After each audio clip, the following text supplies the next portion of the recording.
Hello नमस्कार, जय हिंद, वंदे मातरम। आप देख रहे हैं जियो न्यूज और हम आपके लिए लेकर आए हैं देश दुनिया की, आपके राज्य शहर की सिलेक्टेड काम की फटाफट बड़ी खबरें। लेकिन उससे पहले यदि आपने हमारे चैनल को सब्सक्राइब नहीं किया है तो चैनल को सब्सक्राइब करके बेल नोटिफिकेशन ऑन करें और इस वीडियो को ज्यादा से ज्यादा लाइक और शेयर करें। बड़ी खबरें देखने से पहले आपके लिए आज का सवाल, भारत की राष्ट्रीय नदी इनमें से कौन सी है? Option A Yamuna, option B Brahmaputra, option C Ganga और ऑप्शन डी कोसी। इस सवाल का जवाब हमें कमेंट करें और आप किस राज्य और शहर की ज्यादा खबरें देखना चाहते हैं हमें कमेंट करके बताएं ताकि हम आपके राज्य शहर की ज्यादा खबरें दिखा सकें। चलिए अब देखते हैं आज की फटाफट बड़ी खबरें। पीपीएफ सुकन्या में जमा कर दे मिनिमम अकाउंट, ज्यादा रिटर्न के लिए स्पेशल डिपॉजिट स्कीम्स में करें निवेश। 31 मार्च तक निपटा लिए 7 काम। 31 मार्च को वित्त वर्ष 2024-25 के खत्म होने के साथ ही कुछ डेडलाइंस भी खत्म हो रही हैं। इसके बाद आप महिला सम्मान सेविंग सर्टिफिकेट स्कीम के समेत कई स्पेशल डिपॉजिट स्कीम्स में निवेश नहीं कर पाएंगे। इसके अलावा मारुति सुजुकी और टाटा मोटर समेत कई कंपनियों की गाड़ियां महंगी हो जाएंगी। ऐसे में 31 मार्च तक गाड़ी खरीदकर या बुक करके आप अपने पैसे बचा सकते हैं। सरकार द्वारा महिलाओं के लिए चलाई जा रही खास इन्वेस्टमेंट स्कीम महिला सम्मान सेविंग सर्टिफिकेट 1 अप्रैल 2025 से बंद हो रही है। 31 मार्च 2025 के बाद इस स्कीम में पैसा नहीं लगाया जा सकेगा। इस स्कीम में 7.5% सालाना ब्याज दिया जा रहा है और इसमें कम से कम 1,000 रुपए से लेकर अधिकतम 2 लाख रुपए तक का निवेश 2 साल के लिए किया जा सकता है। बता दें कि अगर आप पब्लिक प्रोविडेंट फंड यानी पीपीएफ और सुकन्या समृद्धि योजना अकाउंट आपका है, लेकिन इस वित्त वर्ष में इनमें पैसा नहीं डाल पाए तो अकाउंट एक्टिव रखने के लिए 31 मार्च 2025 तक कुछ रुपए जरूर डाल दें।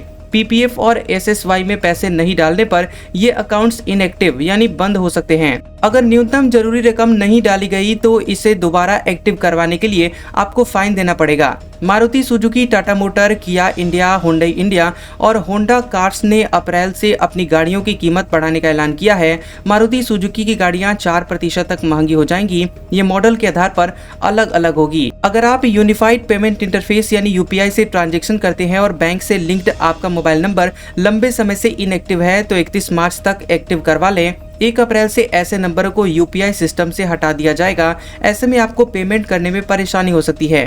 इस महीने यानी कि मार्च में कई स्पेशल डिपॉजिट स्कीम्स में निवेश का आखिरी मौका रहेगा। 31 मार्च 2025 को एसबीआई अमृत कलश और अमृत वृष्टि डिपॉजिट स्कीम समेत 5 स्पेशल डिपॉजिट स्कीम्स खत्म हो रही है और इन स्कीम्स में 8.05% का सालाना ब्याज मिल रहा है। आईडीबीआई बैंक की उत्सव डिपॉजिट स्कीम के तहत 300 दिनों से लेकर 700 दिनों तक अलग अलग टर्म की एफडी करा सकते हैं। इस स्कीम के तहत 7.05% से लेकर 8.05% तक ब्याज दिया जा रहा है। अगर आपने अब तक टैक्स सेविंग्स इन्वेस्टमेंट नहीं किया है तो आप 31 मार्च तक कर सकते हैं। पीपीएफ, टाइम डिपॉजिट और सुकन्या समेत ऐसी 6 स्कीम्स हैं जिनमें निवेश करके आप टैक्स बचा सकते हैं। Senior citizen savings scheme, Sukanya Samriddhi Yojana, public provident fund, national saving certificate, time deposit scheme और इक्विटी लिंक्ड सेविंग स्कीम। जो टैक्स पेयर्स अपने पिछले 2 साल के इनकम टैक्स रिटर्न को अपडेट करना चाहते हैं वे 31 मार्च से पहले अपने अपडेटेड रिटर्न को दाखिल कर सकते हैं। अपडेटेड रिटर्न फाइल करने के लिए आपको ITRU नाम का फॉर्म भरना होगा। इस फॉर्म में आपको ये बताना होगा कि आपने अपडेटेड रिटर्न क्यों फाइल किया है, जैसे कि डेडलाइन चूक जाना, आय का गलत चयन या फिर ओरिजिनल रिटर्न में गलत आंकड़े भरना आदि शामिल है। अपडेटेड रिटर्न दाखिल करने का प्रावधान फाइनेंस एक्ट 2022 में पेश किया गया था। पीएफ के पैसे निकालने का आसान तरीका, 1 लाख तक की रकम एटीएम यूपीआई से निकाल सकेंगे। जून से शुरू होगी नई सुविधा। खबर है कि ईपीएफओ मेंबर्स जल्द ही यूपीआई और एटीएम से पीएफ का पैसा निकाल सकेंगे। इसकी लिमिट 1 लाख रुपए तक रहेगी और इस साल मई के आखिरी या फिर जून की शुरुआत तक ये सुविधा शुरू होने की उम्मीद है। श्रम एवं रोजगार मंत्रालय की सचिव सुमिता डावरा ने यह जानकारी दी है। उन्होंने बताया कि इसके लिए कर्मचारियों को डेबिट कार्ड की तरह ईपीएफओ विड्रॉल कार्ड दिया जाएगा। इससे वे एटीएम से तुरंत पैसे निकाल सकेंगे और यूपीआई के जरिए यूजर्स अपना पीएफ बैलेंस भी चेक कर पाएंगे। अभी ईपीएफओ मेंबर्स को ऑनलाइन क्लेम की प्रोसेस में 2 हफ्ते लगते हैं। जज कैश केस में पुलिस ने स्टोर रूम सील किया, यहीं अधजले नोट मिले थे। एफआईआर की मांग पर सुप्रीम कोर्ट बोला पिटिशनर बयानबाजी न करें। दिल्ली हाईकोर्ट के जस्टिस यशवंत वर्मा के घर जले हुए नोटों के बंडल मिलने के मामले में पुलिस उनके घर पहुंची। रिपोर्ट के मुताबिक डीसीपी नई दिल्ली देवेश की टीम ने पैसे मिलने वाले स्टोर रूम को सील कर दिया है। वहीं सुप्रीम कोर्ट ने जस्टिस वर्मा के खिलाफ एफआईआर दर्ज करने की मांग वाली याचिका पर सुनवाई करने को कहा। कोर्ट ने याचिकाकर्ता एडवोकेट मैथ्यू जे नेदुम्परा को सार्वजनिक बयान न देने का आदेश दिया है। हालांकि मैथ्यू ने सीजीआई की तारीफ करते हुए कहा कि उन्होंने जले हुए नोटों के वीडियो को सार्वजनिक करके अच्छा काम किया है। राहुल गांधी बोले, मुझे लोकसभा में बोलने नहीं दिया जाता, हम जो कहना चाहते हैं कहने नहीं देते, सदन अलोकतांत्रिक तरीके से चला रहे। खबर है कि बजट सत्र के दूसरे फेज का 11वां दिन था और इस दौरान विपक्ष के नेता राहुल गांधी ने आरोप लगाया कि मुझे लोकसभा में बोलने नहीं दिया जाता, संसद अलोकतांत्रिक तरीके से चलाई जा रही है। उन्होंने कहा कि विपक्ष के सवालों का जवाब नहीं मिलता, संसद केवल सरकार के लिए चल रही है। इस बीच विपक्ष के 70 सांसद लोकसभा स्पीकर ओम बिरला से मिले। सांसदों ने स्पीकर से अपनी नाराजगी जताई। बता दें कि राहुल गांधी ने कहा कि मुझे नहीं पता कि क्या हुआ, मैं खड़ा हुआ और कहा कि मुझे बोलने दीजिए। स्पीकर एक शब्द नहीं बोले, घूमकर चले गए। हाउस एडजर्न यानी सदन स्थगित कर दिया। मैंने कुछ नहीं किया, मैं बिल्कुल शांति से बैठा था, अभी भी मैंने एक शब्द नहीं बोला। पिछले 7-8 दिन में मैंने कुछ नहीं बोला है। ये नया तरीका है। डेमोक्रेसी में सरकार और अपोजिशन विपक्ष की जगह होती है, यहाँ अपोजिशन की जगह है ही नहीं, यहाँ सिर्फ सरकार की जगह है। सुप्रीम कोर्ट बोला, सरकारें भ्रामक विज्ञापन रोकने का सिस्टम बनाएं, यहाँ लोग शिकायत कर सके, 2 महीने में उनका समाधान हो। सुप्रीम कोर्ट ने झूठे और भ्रामक विज्ञापनों पर सख्ती बरतने के लिए सभी राज्यों को निर्देश दिया है। कोर्ट ने कहा है कि सभी सरकारें भ्रामक विज्ञापन के खिलाफ शिकायत की सुनवाई के लिए 2 महीने के भीतर एक सिस्टम बनाएं। दरअसल 2022 में इंडियन मेडिकल एसोसिएशन ने सुप्रीम कोर्ट में एक याचिका दायर की थी, जिसमें पतंजलि और योग गुरु रामदेव का कोविड वैक्सीनेशन और मॉडर्न मेडिकल साइंस के खिलाफ दुष्प्रचार करने का आरोप लगाया गया था। इसके बाद से ही कोर्ट ने भ्रामक विज्ञापनों पर सख्त रुख अपनाया है।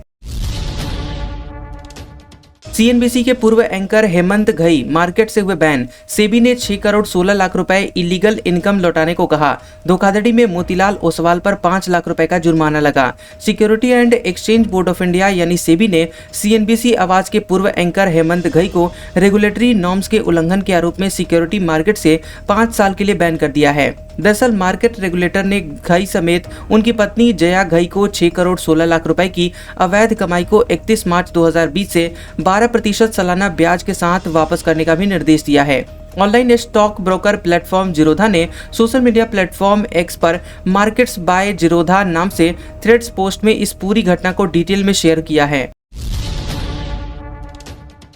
गोल्ड डिपॉजिट स्कीम के कुछ हिस्से बंद। इंपोर्ट घटाने के लिए सरकार ने शुरू की थी। निष्क्रिय सोने पर 2.50% तक ब्याज मिलता है। खबर है कि भारत सरकार ने गोल्ड मोनेटाइजेशन स्कीम के कुछ हिस्सों को बंद कर दिया है। इस स्कीम में घर में रखे सोने को जमा करने पर 2.50% तक ब्याज मिलता है। गोल्ड मोनेटाइजेशन स्कीम में 1 से 3 साल, 5 से 7 साल और 12 से 15 साल के लिए गोल्ड जमा कर सकते हैं। वित्त मंत्रालय ने कहा है कि 5 से 7 साल और 12 से 15 साल वाली स्कीम को बंद कर दिया गया है। स्कीम बंद करने का कारण बाजार की बदलती हुई परिस्थितियों और योजनाओं के प्रदर्शन को बताया। मंत्रालय ने कहा कि bank short term gold deposit offer करना जारी रख सकते हैं। जम्मू कश्मीर में प्रॉपर्टी क्लेम के 39,000 दावे हुए खारिज। वन अधिकार एक्ट के तहत एक्शन। जम्मू कश्मीर सरकार ने वन अधिकार अधिनियम के तहत प्रॉपर्टी क्लेम के 39,000 से ज्यादा दावे खारिज कर दिए हैं। हालांकि गुज्जर, बकरवाल और अन्य वनवासियों समेत 6,020 से अधिक एसटी परिवारों को 65,000 से जंगल की जमीन बांटी है। आपको बता दें कि अधिकारियों के मुताबिक व्यक्तिगत वन अधिकार आईएफआर और सामुदायिक वन अधिकार सीएफआर के तहत और अन्य पारंपरिक वनवासियों ओटीएफडी के कुल 46,090 दावे प्रस्तुत किए गए थे। लालू यादव बोले, वक्फ संशोधन बिल का नीतीश कुमार कर रहे समर्थन। तेजस्वी यादव ने कहा, नागपुरिया कानून लागू नहीं होने देंगे। मुस्लिम संगठनों के प्रदर्शन में पीके भी हुए शामिल। खबर है कि पटना में वक्फ संशोधन बिल के खिलाफ गर्दनी बाग में मुस्लिम संगठनों ने प्रदर्शन किया। प्रदर्शन को आरजेडी का समर्थन मिला है। धरना स्थल पर आरजेडी सुप्रीमो लालू प्रसाद यादव, नेता प्रतिपक्ष तेजस्वी यादव भी पहुंचे। दोपहर बाद प्रशांत किशोर भी गर्दनी बाग पहुंचे और वक्फ बिल के खिलाफ विरोध प्रदर्शन का समर्थन किया। लालू यादव ने कहा कि गलत हो रहा है, सरकार को देखना चाहिए, हम इसके विरोध में है, किसी के साथ अन्याय नहीं होगा। नीतीश कुमार उन लोगों के साथ है, वो इस बिल का समर्थन कर रहे हैं, जनता सब समझ रही है। मैक्सिकन माफिया को सूरत से हो रही थी ड्रग सप्लाई, विटामिन सी के नाम पर भेज रहे थे केमिकल, तीनों आरोपी केमिकल्स कारोबारी। खबर है कि गुजरात एटीएस ने दुनिया के कुख्यात Mexican drug mafia Sinaloa cartel को प्रतिबंधित केमिकल भेजने के मामले में सूरत के 2 कारोबारियों को अरेस्ट किया है। सूरत के सतीश कुमार हरेश भाई सुतारिया और युक्ता कुमारी मोदी पर आरोप है कि दोनों कारोबारी प्रतिबंधित ड्रग फेंटानिल बनाने में प्रयुक्त केमिकल्स बनाकर उसे मैक्सिको, ग्वाटेमाला और अन्य देशों में निर्यात कर रहे थे। ये दोनों कंपनियां international drug mafia Sinaloa cartel से जुड़ी हुई थी और ड्रग में काम आने वाले रसायन उपलब्ध करवाती थी। ये कार्गो पार्सल पर मेडिकल दवा का लेबल लगाकर मैक्सिको और ग्वाटेमाला प्रतिबंधित रसायन भेजते थे, जिन्हें ड्रग बनाने में काम में लिया जाता था। सूरत की कोर्ट ने दोनों आरोपियों को रिमांड पर भेज दिया है। अमेरिकी सरकार ने भी सूरत की रेक्सटर केमिकल्स और एस्थोस केमिकल्स पर यह आरोप लगाया है। इसका मतलब यह है कि सिनालोआ जैसे खतरनाक लैटिन अमेरिकी गैंग गुजरात में पैर जमा रही है। बेल्जियम बोला, भगोड़ा हीरा कारोबारी चौकसी हमारे यहाँ है, हमें प्रत्यार्पण प्रक्रिया की जानकारी। मेहुल 13,850 करोड़ के पीएनबी घोटाले का आरोपी है। भगोड़ा हीरा कारोबारी और पंजाब नेशनल बैंक पीएनबी घोटाले का मुख्य आरोपी मेहुल चौकसी यूरोपीय देश बेल्जियम में है। अब बेल्जियम ने न्यूज चैनल एनडीटीवी को इसकी पुष्टि की है। दरअसल बेल्जियम के विदेश मंत्रालय ने ऑफिशियल स्टेटमेंट में चौकसी की देश में मौजूदगी की जानकारी दी है। इसके साथ ही कहा है कि हम मामले की अहमियत को समझ रहे हैं। हालांकि बेल्जियम ने यह भी कहा है कि हम व्यक्तिगत मामलों पर टिप्पणी नहीं करते। फिर भी विदेश विभाग इस महत्वपूर्ण मामले में होने वाली घटनाओं पर लगातार नजर बनाए हुए है। मीडिया रिपोर्ट्स के मुताबिक भारत ने बेल्जियम के अधिकारियों से चौकसी के प्रत्यार्पण प्रक्रिया शुरू करने के लिए संपर्क किया है। कर्नाटक के डिप्टी सीएम बोले, बीजेपी संविधान बदलने वाली बात को साबित करे, ऐसा हुआ तो राजनीति से संन्यास ले लूंगा, मैं पागल नहीं हूं। कर्नाटक के डिप्टी सीएम डीके शिवकुमार ने कहा कि संविधान बदलने वाले बयान को भाजपा साबित कर दे तो मैं राजनीति से संन्यास ले लूंगा। बेंगलुरु में पत्रकारों से बातचीत में शिवकुमार ने कहा कि मैं पागल नहीं हूं जो ऐसा कहूंगा। दरअसल भाजपा नेताओं का दावा है कि शिवकुमार 23 मार्च को कर्नाटक के एक कार्यक्रम में शामिल हुए थे, जहां उन्होंने कहा था कि मुस्लिम आरक्षण के लिए संविधान बदल देंगे। महादेव सट्टा ऐप मामले में भूपेश बघेल के घर सीबीआई की रेड, समर्थकों का हंगामा। कांग्रेस विधायक 4 आईपीएस के यहां भी छापा, 4 राज्यों के 60 जगहों पर एक्शन। बता दें आपको कि महादेव सट्टा ऐप मामले में सीबीआई की टीम ने छत्तीसगढ़ समेत 4 राज्यों दिल्ली, भोपाल और कोलकाता के 60 जगहों पर छापा मारा है। पूर्व मुख्यमंत्री भूपेश बघेल, उनके 2 एसडी रहे आशीष वर्मा और मनीष बंचोर, उनके सेक्रेटरी रही सौम्या चौरसिया, विधायक देवेंद्र यादव, रिटायर्ड आईएएस अनिल टुटेजा और 4 आईपीएस अधिकारी आनंद छाबड़ा, अभिषेक पल्लव, आरिफ शेख, प्रशांत अग्रवाल के घर जांच जारी है। टेरर फंडिंग केस में इंजीनियर राशिद संसद जा सकेंगे, कार्यवाही के बाद जेल जाना होगा। हाईकोर्ट बोला, मीडिया से बात नहीं करेंगे, 2019 से कैद हैं। खबर है कि Jammu Kashmir terror funding case में तिहाड़ जेल में बंद बारामूला के सांसद शेख अब्दुल राशिद लोकसभा की कार्यवाही में शामिल हो सकेंगे। दरअसल दिल्ली हाईकोर्ट ने परमिशन देते हुए कहा कि पुलिस 26 मार्च से 4 अप्रैल के बीच इंजीनियर राशिद को संसद लेकर जाएगी और संसद सत्र समाप्त होने के बाद यहां वापस जेल में लाएगी। इस दौरान वे मीडिया से बातचीत नहीं करेंगे। शिंदे के बाद कॉमेडियन कुणाल की निर्मला सीतारमण पर पैरोडी, कहा कमाई लूटने साड़ी वाली दीदी आई, नाम निर्मला ताई, पुलिस ने दूसरा समन भेजा। खबर है कि कॉमेडियन कुणाल कामरा ने नया वीडियो पोस्ट किया है, जिसमें उन्होंने वित्त मंत्री निर्मला सीतारमण पर तंज कसा। कुणाल ने पैरोडी सॉन्ग में गाया कि साड़ी वाली दीदी लोगों की सैलरी लूटने आई है, उनका नाम निर्मला ताई है। कुणाल 5 दिन में इस तरह के 3 वीडियो पोस्ट कर चुके हैं। इससे पहले 36 साल के स्टैंड अप कॉमेडियन ने 22 मार्च को अपने शो में एकनाथ शिंदे के राजनीतिक करियर पर कटाक्ष किया था।